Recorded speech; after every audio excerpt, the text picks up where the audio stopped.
కొత్తగా వచ్చినటువంటి కోడల మీద అత్త ఇలా అరుస్తుంది. ఏంటి రూమ్ లో టీవీ ఫ్యాన్ ఆన్ చేసే ఉన్నావు, బయట దర్జాగా తిరిగి వస్తున్నావు, డబ్బులు ఏమైనా ఉరికిస్తున్నాయి అనుకుంటున్నావా అని తిడుతుంది. అప్పుడు కోడలు నిశ్శబ్దంగా రూమ్ లోకి వెళ్లి టీవీ ఫ్యాన్ ఆన్ చేసి వస్తుంది. ఈ లోపు భర్త చూసి మా అమ్మ మాటలు ఏం పట్టించుకోకు, బాధపడుకు అంటాడు. ఇందులో బాధపడటానికి ఏముందండి, నేను ఏదైనా తప్పు చేస్తే మా అమ్మ కూడా ఇలానే తిడుతుంది అని చెప్పేసి నవ్వుకుంటూ వెళ్ళిపోతుంది. భార్యను చూసి చాలా గర్వపడతాడు, ఇంత మంచి భార్య దొరికింది అని చెప్పేసి. మరుసటి రోజు వాళ్ళ అత్తయ్య భోజనం చేయడం కూడా మర్చిపోయి గంటల తరబడి ఫోన్ మాట్లాడుతూ అలానే ఉంటుంది. అప్పుడు కోడలు నవ్వుకుంటూ అత్తమ్మ టైం చాలా అయింది, నువ్వు టాబ్లెట్లు వేసుకోనే పని కూడా ఉందని చెప్పేసి నవ్వుకుంటూ అత్త దగ్గర నుంచి ఫోన్ ఇలా లాక్కుంటుంది.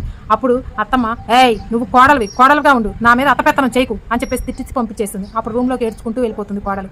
కొద్దిసేపటి తర్వాత ఎవరితోనో ఫోన్ మాట్లాడటం అత్త వింటుంది. కోడలు ఎవరికి చేసిందంటే వాళ్ళ అమ్మకు ఫోన్ చేసి, అమ్మా నేను అత్తగారింటికి వచ్చినప్పుడు ఏం చెప్పావు, మీ అత్తయ్యని అమ్మలాగా చూసుకోవాలని చెప్పావు, నేను అలానే చూసుకుంటున్నాను, నేను ఆమె మంచి కోరే భోజనం చేయడానికి రాండత్తమ్మా అని చెప్పేసి తన దగ్గర నుంచి ఫోన్ లాక్కుంటే ఇలా అరిచింది. తనకి ఏం తప్పుగా అనిపించిందో నాకైతే తెలియదు. అదే నీ దగ్గర నుంచి నేను ఫోన్ లాక్కుంటే నా గురించి ఇంతలా ఆలోచిస్తున్నావా అని చెప్పేసి చాలా ఆనందంగా ఫీల్ అవుతావు.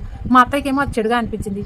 నాకు ఈ రోజు ఏమర్థమైందంటే ఎప్పుడు కూడా మనం ఎంత ప్రయత్నించినా కూడా కోడలు కూతురు కాలేదు అని అర్థమైంది. ఇంకా నా ప్రయత్నం 2 రోజులు చేస్తాను అని చెప్పేసి కొనసాగిస్తూ ఉంటుంది. అంటే ఇక్కడ మనం అర్థం చేసుకోవాల్సింది ఏంటంటే కొన్నిసార్లు పిల్లలే కాదు పెద్దవాళ్ళు కూడా చిన్నవారి మాటలకు గౌరవం ఇవ్వాల్సి వస్తుంది. నా మాటలపై మీ అభిప్రాయాన్ని కామెంట్ సెక్షన్లో తెలియజేయండి. Thank you.